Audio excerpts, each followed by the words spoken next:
बिस्मिल्लाहिर्रहमानिर्रहीम, अस्सलाम वालेकुम व्यूअर्स। प्रोग्राम में खुशामदीद। मैं हूँ हैदर हयात खान। कल पार्लियामान से सदर ममलिकत आसिफ अली जरदारी साहब ने खिताब किया और आसिफ अली जरदारी साहब पार्लियामान से 8वीं मरतबा खिताब करने वाले पहले सदर पाकिस्तान बन गए। कल के खिताब में आसिफ अली जरदारी साहब ने दो चीज़ें बड़ी क्लियरली एड्रेस कर दी। एक तो ये कि he is comfortable with PMLN, लेकिन सिर्फ एक मामला जो दरियाए सिंध के ऊपर नहरों का है उसके ऊपर पीपल्स पार्टी और मुस्लिम लीग नवाज के दरमियान जो हैं वो इख्तलाफात हैं। अदरवाइज़ जो गुज़श्ता एक साल की परफॉर्मेंस है शहबाज शरीफ हुकूमत की, उससे पाकिस्तान पीपल्स पार्टी समहाउ जो है वो कंफर्टेबल दिखाई दे रही है कि ठीक है, परफॉर्मेंस जो है वो बहुत बेहतर है। दूसरा, कल वज़ीर आज़म शहबाज शरीफ साहब ने पाकिस्तान पीपल्स पार्टी के वफद के एजाज़ में जो है वो इफ्तारी का अहतमाम किया। बिलावल भुट्टो जरदारी साहब से मुलाकात की, पीपल्स पार्टी के वफद ने वज़ीर आज़म से मुलाकात की।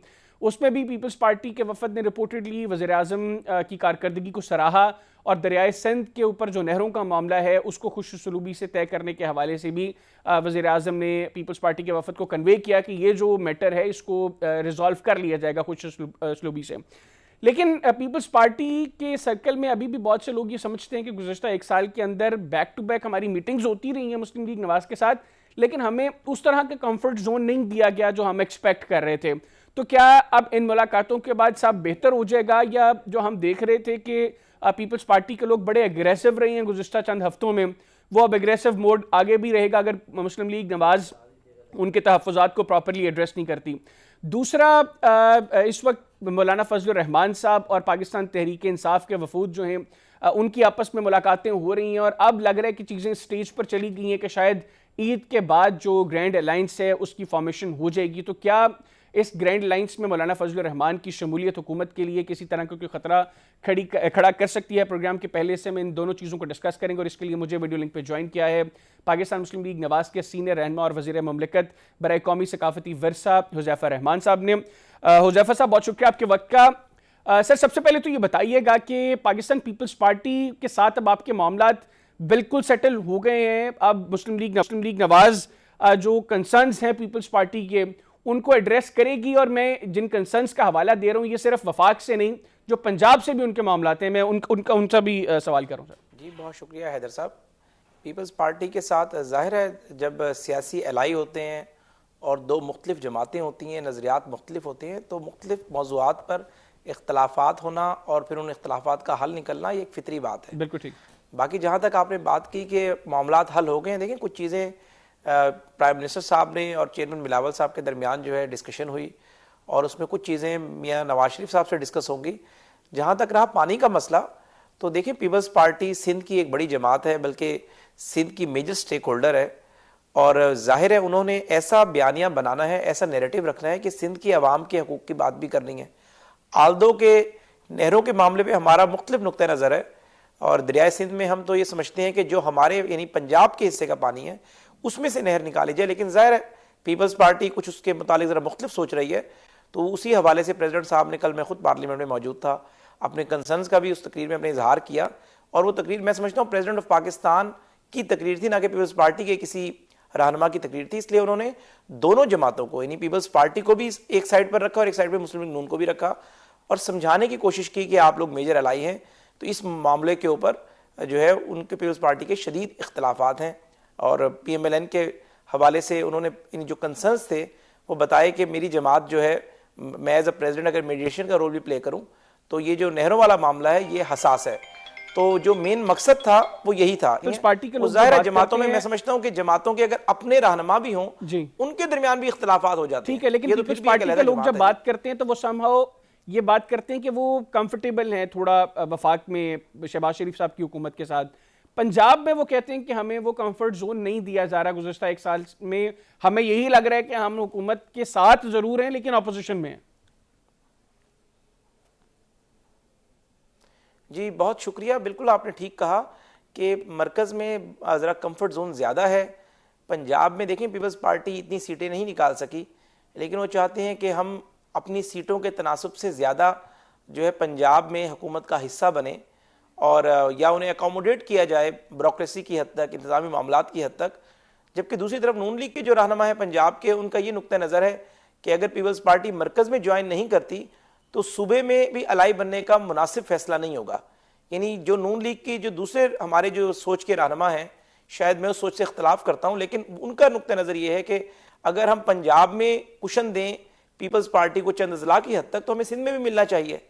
जिस तरीके से बलूचिस्तान में हमने पीपल्स पार्टी के वज़ीर आला को सपोर्ट किया, हमने तो पूरे बलूचिस्तान में भी इनसे जो है वो कुशन नहीं मांगा। तो लेकिन पीपल्स पार्टी ये समझती है कि चूंकि हमने जिस तरह मुल्तान है पूरा ज़िला जीता है, मुजफ्फरगढ़ में एक दो कॉन्स्टिट्यूंसियाँ हैं, रहीम यार खान है, तो इन अजला की हद तक वो कहती है कि हमें कंफर्टेबल किया जाए। तो जाहिर है जो लोग पावर में जब होते हैं, मरकज़ में यूसुफ गिलानी साहब चेयरमैन सेनेट हैं, तो उनका जाहिर है अपने हल्के की आवाम का बड़ा प्रेशर आता है, पंजाब से उनका ताल्लुक है, तो उनका ये मुतालबा फितरी बात है। अब बात यह है कि हमारी जमात इसको किस तरीके से देखती है, तो उसमें काफ़ी सारी आराएँ हैं और बातें चल रही हैं। और कल की जो मीटिंग थी उसके अंदर भी इस मौजू पे बड़ी तफसील से बात हुई। अब प्राइम मिनिस्टर साहब जो है इस वीकेंड के ऊपर मियाँ नवाज शरीफ साहब के साथ सारे मामले को सामने रखेंगे और तमाम हमारी जमात के अपने जो रहनुमा हैं उनकी आरा भी सामने रखेंगे। ठीक हो गया। और इस पर हतमी फैसला मियाँ नवाज शरीफ साहब ने करना है। और मैं समझता हूं कि ये बिल्कुल मसला भी हल हो जाएगा। मेरी जो ठीक हो गया। अपनी जो फहमो फरासत है वो ये कहती है कि कोई इतना बड़ा मामला नहीं है, इस पे डेडलॉक पैदा नहीं होगा, इसमें कोई ग्रेसफुल इसका हल निकल आएगा। चलिए ठीक होगा। अच्छा हुज़ैफा साहब, मुझे बताइएगा कि गुज़श्ता एक साल के अंदर पाकिस्तान तहरीक इंसाफ की अपोजिशन का आपको भरपूर अपोजिशन का सामना था। अब ईद के बाद जो ग्रैंड लाइन्स की फॉर्मेशन हो रही है, कल की जो मुलाकात हुई है JUI और PTI के वफद के दरमियान, उसके बाद लग रहा है कि शायद चीज़ें एक स्टेप आगे बढ़ी हैं और मौलाना साहब की जमात जो है वो इस ग्रैंड अलायंस के अंदर शामिल हो सकती है। अगर मौलाना फजलुर रहमान साहब पाकिस्तान तहरीक इंसाफ को ज्वाइन कर लेते हैं इस ग्रैंड अलायंस में, तो आपको नहीं लगता कि फिर ईद के बाद हुकूमत के लिए काफ़ी प्रॉब्लम्स क्रिएट हो जाएंगी? क्योंकि PTI को जिस तरह आप लोग ट्रीट करते रहे, मौलाना साहब को तो नहीं वैसे कर सकते। जी देखिए जी, मौलाना फजलुर रहमान जो है इंतहाई जहादीदा सियासतदान है और बानी तहरीक इंसाफ उनके मुतालिक जिस किस्म के अल्फाज का इस्तेमाल माजी में करते रहे वो उस बात से बाखूबी आगाह है। और एक आपको फैक्ट अपने जहन में रखना चाहिए कि मौलाना फजलुर रहमान साहब को खैबर पख्तूनख्वा के अंदर हमने टफ टाइम नहीं दिया, ना पीपल्स पार्टी ने टफ टाइम दिया। मौलाना फजलुर रहमान का अगर KP के जो उनका ज़ाहिर है होम ग्राउंड है, डेरा इस्माइल खान, इवन के उनका जो है बन्नू से बाकी सवात वगैरह से जहाँ जहाँ उनके मजबूत यानी उम्मीदवार खड़े होते हैं, वहाँ पे उन्हें पीपल्स पार्टी या मुस्लिम लीग नून ने नहीं हराया, उन्हें पाकिस्तान तहरीक इंसाफ ने हराया है। तो उनका गिला शिकवा जो है इलेक्शन के अंदर अगर उनके या मैंडेट को चुराया गया, जो उनका नुक्ते नज़र है, तो वो खैबर पख्तूनख्वा की बात ही करते हैं ना। तो वहाँ पर अगर उनके मैंडेट को चुराकर की बात भी करते कोई हैं, बेनिफिशरी आया है तो पाकिस्तान तहरीक इंसाफ आई है, तो हम एक तो उनके बेनिफिशरी नहीं। अब आपकी बात में बड़ा वजन है क्या मौलाना फजलुर रहमान साहब से उनकी मीटिंग्स जो है वो मुसलसल जारी हैं, लेकिन मैं समझता हूं कि मौलाना फजलुर रहमान जिस हद तक तहरीक इंसाफ जाना चाहती है उस हद तक कभी भी नहीं जाएंगे। वो पार्लिमानी सियासत पर यकीन रखते हैं और जाहिर है पाकिस्तान के अंदर जिस तरीके से पिछले एक साल में हालात थे, एक साल पहले यानी PDM हुकूमत के बाद इकॉनमी जो है संभल नहीं रही थी। PDM में शहबाज साहब ने बहुत अच्छी पॉलिसीज मुतारिफ कराई, लेकिन चूंकि मैं अक्सर कहता हूं कि इकॉनमी डूबने में भी 2 से 3 साल लगाती है और खड़ी होने में भी 2 से 3 साल लगाती है। तो अब आकर इकॉनमी खड़ी होना शुरू हुई है, तो मौलाना फजलुर रहमान पहली बात तो यह है कि उस लेवल पर मैं नहीं समझता कि जाएंगे और पाकिस्तान तहरीक इंसाफ मरो और मार दो वाली पॉलिसी पे उन्हें जो है मौलाना फजलुर रहमान की सपोर्ट होगी। परवेज खटक साहब की जो काबीना में शमूलियत हुई है कि किस तरह किस बुनियाद पर परवेज खटक साहब को आप लोगों ने काबीना में इतना अहम जो है वो पोर्टफोलियो भी उनको असाइन कर दिया, जबकि गुज़िश्ता 10 साल की जो मुस्लिम लीग नवाज की सियासत रही है वो तो इंटायरली 2 लोगों के खिलाफ थी, एक इमरान खान और इमरान खान का सेकंड परवेज खटक, क्योंकि KPK के अंदर परवेज खटक साहब चीफ मिनिस्टर थे जिस वक्त पाकिस्तान तहरीक इंसाफ ने पहली मरतबा हुकूमत बनाई। तो आप लोग उनको इतना क्रिटिसाइज करते रहे हैं, उनके प्रोजेक्ट्स को, उनके स्टाइल ऑफ डिलीवरेंस को, उनके स्टाइल ऑफ गवर्नेंस को इतना क्रिटिसाइज करते रहे हैं, और 10 साल उनको क्रिटिसाइज करने के बाद आज आप अपनी काबीना में उनको आप ले आए। जी बड़ा अच्छा सवाल किया हैदर साहब आपने, और आपने जितनी भी बातें की मैं इसमें से किसी बात को भी कॉन्ट्राडिक्ट नहीं करूंगा। लेकिन देखें सियासत के अंदर ना हतमी दोस्त होते हैं ना कोई हतमी मुखालिफ होते हैं, सिर्फ मफादात। बात यह है कि परवेज खटक साहब जो मुस्लिम लीग नून के मुतालिक कहते रहे या हमारी जमात उनके मुतालिक जो भी कहती रही वो सारा जो है तारीख का हिस्सा है, उसको झुटलाया नहीं जा सकता। लेकिन यहाँ अहम बात यह है कि हम एक इत्तेहादी हुकूमत है और बहुत सारे अलाइज ने हमें बराह रास्त और कुछ ने हमें इनडायरेक्टली सपोर्ट किया। अब परवेज खटक साहब जो है एक पहली मौसर आवाज़ थे जो 9 मई के बाद उठी तहरीक इंसाफ के अंदर से, और उन्होंने इमरान खान के न सिर्फ नैरेटिव को रिजेक्ट किया बल्कि 9 मई के बयानियों को भी उन्होंने यकसर मुस्तरद किया। तो ये वो लोग थे जिन्होंने अपना पॉलिटिकल कैपिटल जो है वो रियासत की वजह से ऑन स्टेक किया और रियासत के साथ ये लोग खड़े हो गए और उनका जो सियासी कैपिटल था, जो उस वक्त पाकिस्तान तहरीक इंसाफ के साथ जुड़ा हुआ था, वो इन लोगों ने कुर्बान किया। तो आपने माजी में देखा था कि 18 से 22 तक रियासत मुख्तलिफ लोगों से कमिटमेंट्स करती थी, लेकिन उन कमिटमेंट्स को ऑन नहीं करती थी। कहीं इमरान खान का प्रेशर आ जाता था, कहीं आपने देखा राना सनाउल्लाह को एएनएफ में झूठे केस में अंदर कर दिया, तो रियासत की क्रेडिबिलिटी ऑलरेडी ऑन क्वेश्चन हो चुकी थी। तो परवेज खटक साहब के मामले में रियासत ने अपनी कमिटमेंट को ऑन किया है, ठीक, और रियासत ये समझती है कि अगर किसी शख्स ने हमारे साथ खड़े हुए हैं और तहरीक इंसाफ के बयानिए को रद्द किए 9 मई के बाद, तो रियासत ने अपने वर्ड्स को ऑन किया और बताया कि हमारे वर्ड्स हमारा बॉन्ड है, और रियासत ने जो कमिटमेंट की हुई थी परवेज खटक साहब के साथ उसको पूरा किया। और मुस्लिम लीग नून इसमें पूरी साथ है रियासत के। रियासत ने जो फैसला किया नून लीग की मुशावरत से किया और नून लीग इसे एंडोर्स करती है। वन लाइनर बताइएगा, रियासत से क्या मुराद है यहां पर आपका? देखिए, रियासत से मुराद आपकी रियासत के तमाम रियासती इदारे हैं, जिसमें आपकी लॉ एनफोर्समेंट एजेंसीज हैं, इंटेलिजेंस एजेंसीज हैं, आपका सबसे बड़ा जो है आपका इदारा है अफवाज पाकिस्तान, ये सारे मिलकर रियासत बनते हैं। जुडिशरी है इवन के, बिल्कुल ठीक है। 9 मई के मुल्जिमान को तो जुडिशरी ने भी सजाएं दी हैं। बिल्कुल ठीक हो गया, तो थैंक यू। रियासत के तमाम इदारे ठीक हो गया, जो रियासत की इकाई तस्वुर किए जाते हैं, मेरी मुराद वो सब इदारे हैं। बिल्कुल ठीक हो गया, थैंक यू वेरी मच हुज़ैफर साहब, आपने प्रोग्राम के लिए वक्त निकाला। नाज़रीन, वज़ीर मुमलिकत बराए कौमी सकाफती वर्सा हुज़ैफर रहमान साहब हमारे साथ मौजूद थे। गुफ्तगू उनकी आपने सुनी। प्रोग्राम में एक छोटा सा ब्रेक लेंगे, ब्रेक से वापस आएंगे तो कुछ और अहम चीज़ें हैं उनको डिस्कस करेंगे, कहना चाहिएगा। जी, ब्रेक के बाद प्रोग्राम में दोबारा खुश आमदीद। पाकिस्तान तहरीक इंसाफ और जमीयत उलमा इस्लाम के दरमियान मामला तब लग रहा है कि शायद समहाउ तय होने वाले हैं और कोई सियासी इत्तेहाद दोनों जमातों के दरमियान कायम हो सकता है, जो ईद के बाद अपोजिशन का ग्रैंड अलाइंस बन रहा है। पाकिस्तान तहरीक इंसाफ बड़ी एग्रेसिवली उसके ऊपर काम कर रही है। अगर मौलाना फजलुर रहमान साहब इस ग्रैंड अलाइंस को ज्वाइन करते हैं तो ये हुकूमत के लिए कितना बड़ा ख़तरा होगा। प्रोग्राम के हिस्से में इसके ऊपर गुफ्तगू करेंगे। और इसके बाद पाकिस्तान तहरीक इंसाफ एक जानिब तो ग्रैंड अलाइंस की फॉर्मेशन के ऊपर काम कर रही है, लेकिन साथ ही अंदरूनी शदीद इख्तलाफात का सामना है। तो पार्टी किस तरह इन मामलात को जो है वो कैरी करेगी और हुकूमत के लिए परेशानी क्रिएट करने की कोशिश करेगी। प्रोग्राम के हिस्से में इसको डिस्कस करने के लिए मुझे वीडियो लिंक पे ज्वाइन किया पाकिस्तान तहरीक इंसाफ के सीनियर रहनुमा सैयद फिरदौस शमीम नकवी साहब ने। Sir, thank you very much for your time. Sir, सबसे पहले तो कल जो मुलाकात हुई आपकी जमात के वफद की, जमीयत उलमा इस्लाम के वफद के साथ, क्या अब हम ये कहें कि मामला एक कदम आगे बढ़ गए हैं ग्रैंड अलाइंस के अंदर मौलाना साहब की शमूलियत के हवाले से? सर, 2 कदम आगे बढ़ गए, आप एक की बात कर रहे हैं। अच्छा, बात ये जो बुनियादी चीज है, मेरे ख्याल से पाकिस्तान में जितनी सियासी जमातें हैं वो अब इस बात को मानने पे मजबूर भी हैं कि पाकिस्तान में ना जमहूरियत रही है ना अदलिया रही है, और अगर इस मुल्क को की सिमत को दुरुस्त करना है तो ज़रूरी है कि इस रिजीम को तब्दील किया जाए और पाकिस्तान में मुनसिफाना इंतखाबात कराए जाए। ये चीज़ें जो हैं वो कॉमन हो गई हैं। अगर कोई भी जमात इस पे ताउन नहीं करेगी तो वो अवाम को क्या जवाब देगी? तो जो बेनिफिशियरी जमातें हैं वो पाकिस्तान मुस्लिम लीग नवाज हैं। अब तो पीपीपी भी जो है, अगर वो उसमें सदर साहब जरदारी साहब ना बैठे होते और अगर हम उन्हें दावत देते तो शायद वो भी ज्वाइन कर लें हमारे अलायंस को। इसको उनको भी ये नैया फिलहाल डूबती भी नजर आ रही है। ठीक हो गया। अच्छा नकवी साहब, ये बताइएगा कि आपने तो कहा कि मामला 2 कदम आगे बढ़ गए हैं।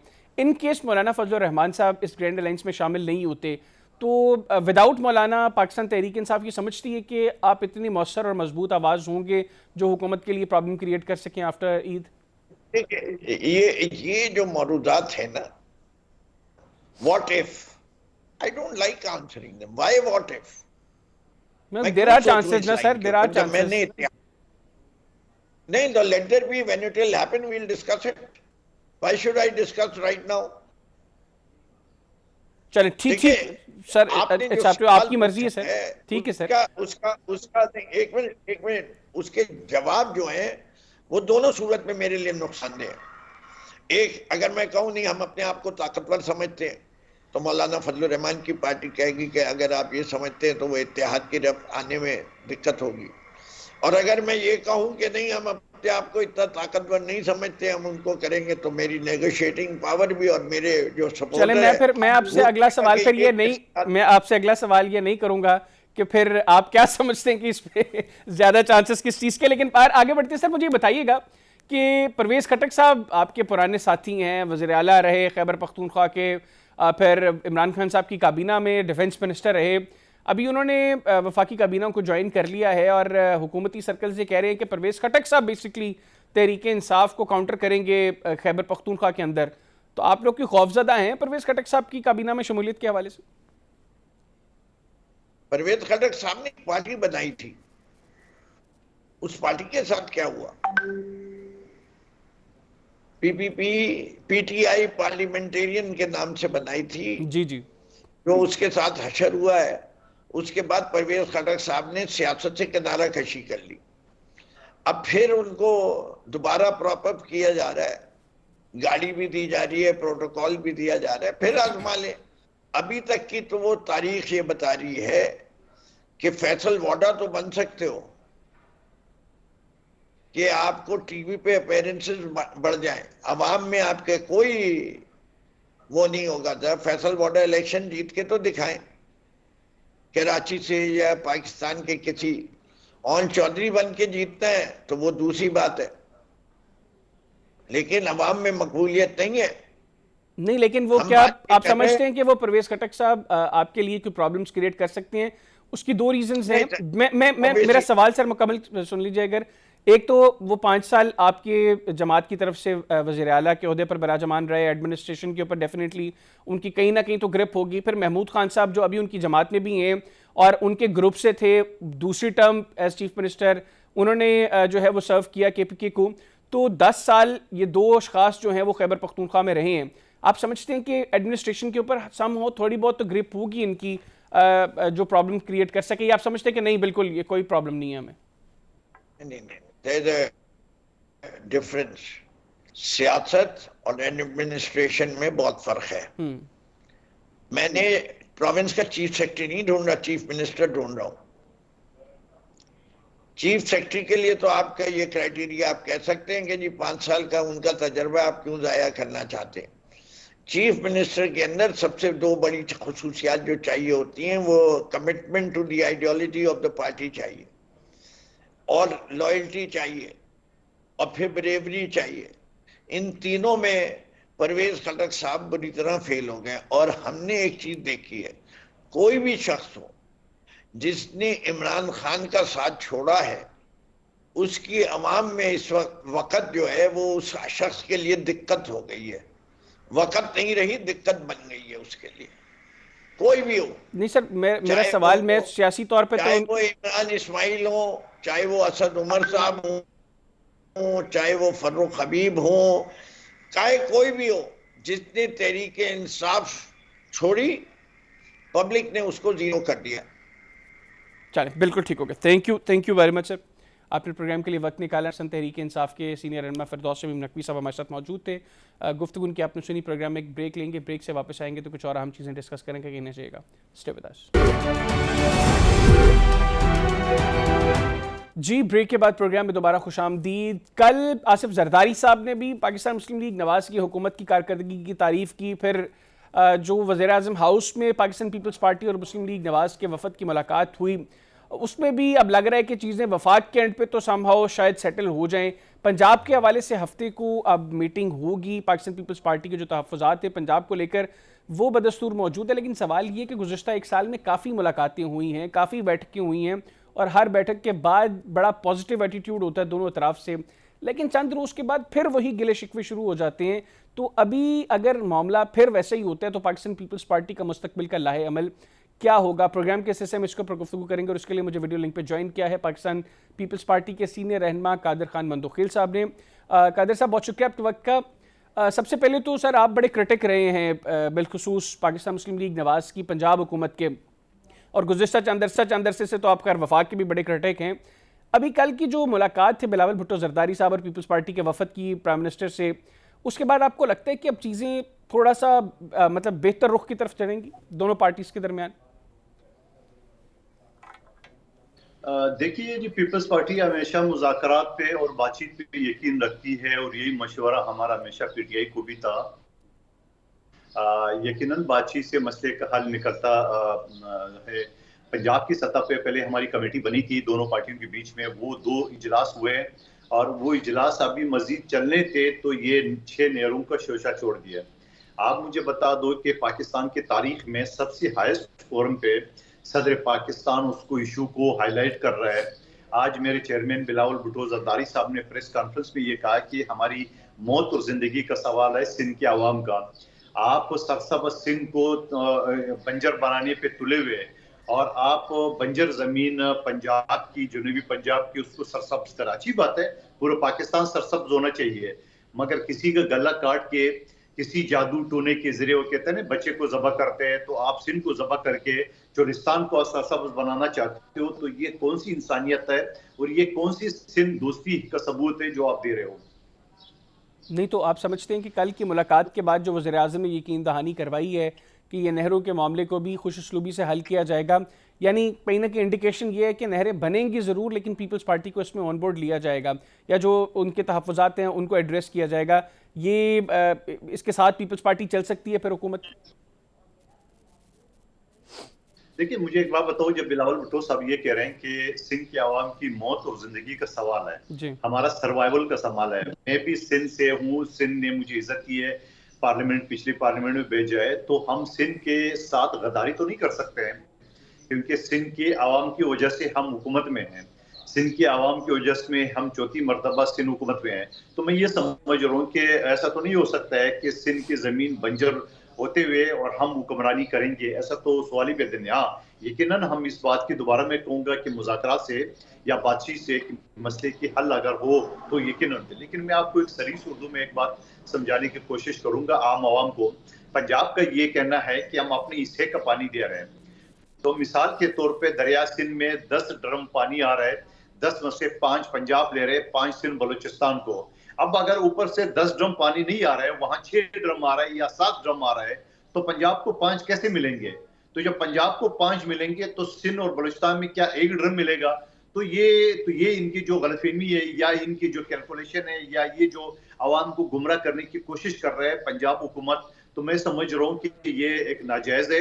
और दूसरा सवाल मैं ये कर रहा हूँ कि पंजाब हुकूमत ने 12 लाख एकड़ जिन लोगों को अलाट किए हैं, वो क्या मेरिट तक, कौन लोग थे, उसमें साफी आज़रात भी थे कि नहीं थे, और उसके लिए क्या मेरिट थे? हो सकता है मैं और आप भी 5-10 एकड़ जमीन के लिए अप्लाई कर लेते। तो ये 12 लाख एकड़ किन मनपसंद अशखास को दिए, उनकी जो लिस्ट है उसको भी मंजर-ए-आम पे तो आना चाहिए और उसका मेरिट भी बताना चाहिए कि बाबा हमने ये इश्तिहार किए 12 लाख लोगों को, वरना मैं और आप भी अप्लाई कर लेते 5-10 एकड़ के लिए।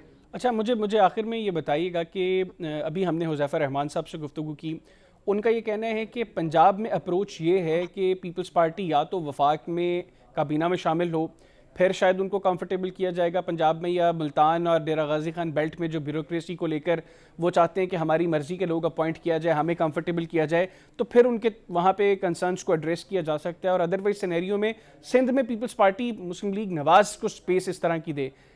आपको लगता है कि इन टर्म्स के ऊपर पीपल्स पार्टी अग्री हो सकती है और रजामंद होकर हुकूमत के साथ चल सकती? ये तो सीधे सीधा ब्लैकमेलिंग है मेरे भाई। आप मुझे काबीना में शामिल कर रहे हो, जब आप काबीना में मैं नहीं भी हूं तो आपके ये हून पटांग का फैसले है, जब मैं शामिल हूं तब तो मैं बराबर के जुर्म में शरीक हूंगा। और दूसरी बात ये कि आपका शर्त ये कि वफाक में शामिल हो तो पंजाब में स्पेस दिया जाएगा। तो भाई आपने जो तहरीर मुआहिदा की है पीपल्स पार्टी के साथ पंजाब की सतह पे, उसका क्या है? आपने तहरीर मुआहिदा में ये लिखा था कि वफाक में शामिल होंगे, और फिर उसके बाद आप कह रहे सिंध में दे। सिंध में तो आपका एक एमपी एक एमएनए भी नहीं है। शहबाज शरीफ तो पिकनिक मनाने यहाँ आते हैं कराची में, मेरा और शहबाज शरीफ साहब का और मुखबर खास मुस्तफा कमाल जिस वक्त बैठा हुआ है उनका का एक है कि KFI मंसूबा बना था खुर्शीद शाह साहब की वजारत में। शहबाज शरीफ साहब ने एंड टाइम पे इनकार कर दिया है। पिकनिक मनाने तो कराची आते हो, कराची को 1 टका देने को तैयार नहीं है। K4 मंसूबा 25 साल से इल्तवा का शिकार है। वफाकी हुकूमत जितने भी गुजरे हैं उन्होंने अपने हिस्से का शेयर नहीं दिया है। आप मुझे बता दें कि ऐसी सूरत हाल में आप कराची ग्रीन बस आपने शुरू की है, फिर आपका दौर खत्म हो गया, फिर पीटीआई के 3-3.5 दौर खत्म हो गए, वो ग्रीन बस अभी तक चल नहीं सका। पूरे सिंध में एक मोटरवे नहीं है, पूरे बलूचिस्तान में एक मोटरवे नहीं है, आपके मुल्तान के 2-2 मोटरवे लगते हैं, आपके पंजाब में मोटरवे 11 महीने के अंदर बनते हैं, आपका इस्लामाबाद में अंडरपास 90 दिन के अंदर बनता है। सिंध में मोटरवे है तो पता नहीं किस जादू की वजह से वो रुका हुआ है, और अगर रुका हुआ है तो आपके अदारे हैं, एनएचए आपके पास है, सब कुछ आपके पास है, फांसी लटकाओ जिसने कोई हरकत की है या जो आप इल्जाम लगाएंगे। सवाल ये कि आपके सिंध दोस्ती का तो पता चल गया। ठीक है, मेरे पास वक्त कम है, मुझे मुख्तसरन बताइएगा कि इन केस हुकूमत ये कहती है कि ठीक है आप लोग पंजाब में कंफर्टेबल होना चाहते हैं, आप वफाक में हमें ज्वाइन करें, पीपल्स पार्टी इस ऑप्शन को कंसिडर करेगी या नहीं करेगी? मैं नहीं समझ रहा हूं कि पीपल्स पार्टी करेगी, इस वजह से कि हमारी सेंट्रल एग्जीक्यूटिव कमेटी पहले ही फैसला दे चुकी है। और मैं दोबारा रिपीट कर दूं कि इस तरह ऊन पठान छे नेहरू वाली या पोर्ट अथॉरिटी की जैसे फैसले अगर आप कर रहे हो हमारे गैर मौजूदगी में, जब हम मौजूद होंगे तब तो हम जुर्म में बराबर के शुरू होंगे, तो मुझे नहीं समझ नहीं पता कि इसमें शामिल होंगे हम। बिल्कुल ठीक, थैंक यू वेरी मच मंदोखिल साहब, आपने प्रोग्राम के लिए वक्त निकाला।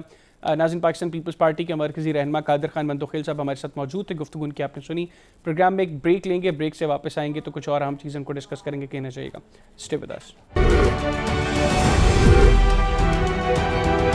जी, ब्रेक के बाद प्रोग्राम में दोबारा खुश आमदीद। कल जमीयत उलमा इस्लाम और पाकिस्तान तहरीक इंसाफ के वफद के दरमियान मुलाकात हुई, और जिसके बाद अब ये कहा जा रहा है कि चीज़ें एक कदम आगे बढ़ी हैं। बल्कि अभी जब हम प्रोग्राम के पिछले हिस्से में फिरदौस तमीम नकवी साहब से बात कर रहे थे, वो कहते हैं कि 2 कदम मामलात आगे बढ़े हैं। तो हकीकत क्या है? क्या वाक़तन मौलाना फजल रहमान साहब और पाकिस्तान तहरीक इंसाफ की क़यादत इतने करीब आ गए हैं कि ग्रैंड अलायंस की जानब जो है ये 2 कदम का सफ़र जो है वो कुर्बत का बढ़ गया है?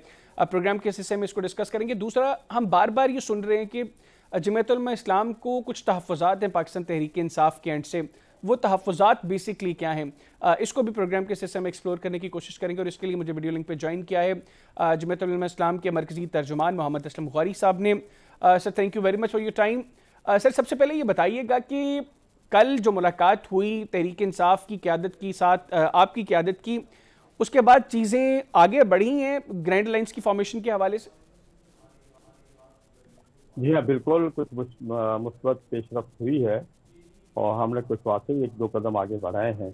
जो बातें इससे कबल हमारे दरमियान में कुछ तहफ़्फ़ुज़ात हमने इनके हैंड ओवर किए थे, और वो असद कैसर साहब ने बानी पीटीआई से मशवरे के बाद वो कल के इजलास में वो चीज़ें हमारे सामने रखी हैं, और मज़ीद कुछ चीज़ें मज़ीद इससे थी डिस्कस होने वाली, जिसके लिए हमने भी फैसला किया कि हम अपनी क़यादत से बात करेंगे, और उन्होंने भी फैसला किया कि हम खान साहब से मज़ीद इस सिलसिले में बात करके फिर अगली मीटिंग में फिर हम उससे रमज़ान के अंदर ही हम नेक्स्ट मीटिंग करेंगे जिसमें इन मामला को फाइनल करेंगे। अच्छा, तो अभी as of now Jamiat Ulama इस्लाम के कंसर्न्स हैं क्या? एक तो हम सुन रहे हैं कि जमीयत उलमा इस्लाम को इस चीज़ के ऊपर शिकवा है कि पार्टी की कुछ लोग जो हैं वो मीडिया पर आकर मौलाना फजल रहमान साहब को क्रिटिसाइज़ कर रहे हैं, या माजी करीब में दोनों पॉलिटिकल पार्टीज़ की आपस में जो कुछ कमिटमेंट्स रही हैं उनके हवाले से गलत बयानी की जा रही है। देखिए, इसमें एक बात तो बिल्कुल आप दुरुस्त फरमा रहे हैं कि कुछ लोग पीटीआई के अंदर ऐसे लोग हैं जो इस प्रश्न पर बेमहार बने हुए हैं, और हमारी पिछली मीटिंग में ये तय हुआ था कि दोनों साइड से एक दूसरे के खिलाफ तो बात नहीं की जाएगी, जिसको लफ्ज़ हमने सीज फायर का नाम दिया था।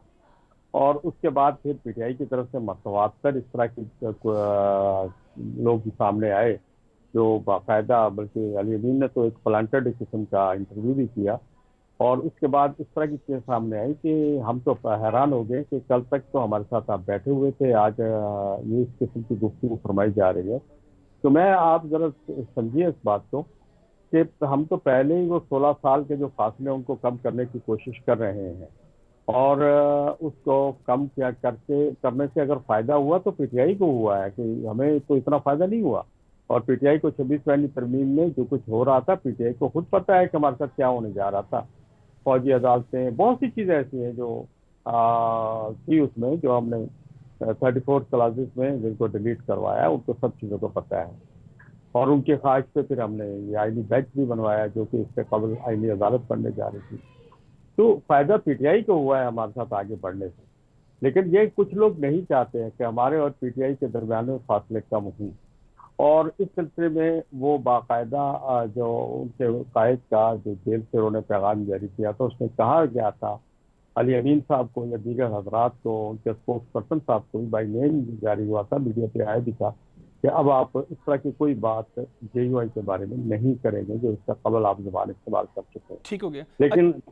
लेकिन उसके बाद ये मुसलसल दोबारा सिलसिला होने का मतलब ये हुआ कि मैं मेरा जो कारकुन जो 16 साल की वजह से इनसे बहुत दूर है, हम तहरीक में कैसे इनके साथ खड़ा कर सकते हैं। फिर ऐसा ना हो कि हम तहरीक चलाते हुए हुकूमत तो सामने हम मुस्करा रही और हम दोनों आपस में बाहम दस्ते गिरबान खड़े हुए रोड के ऊपर।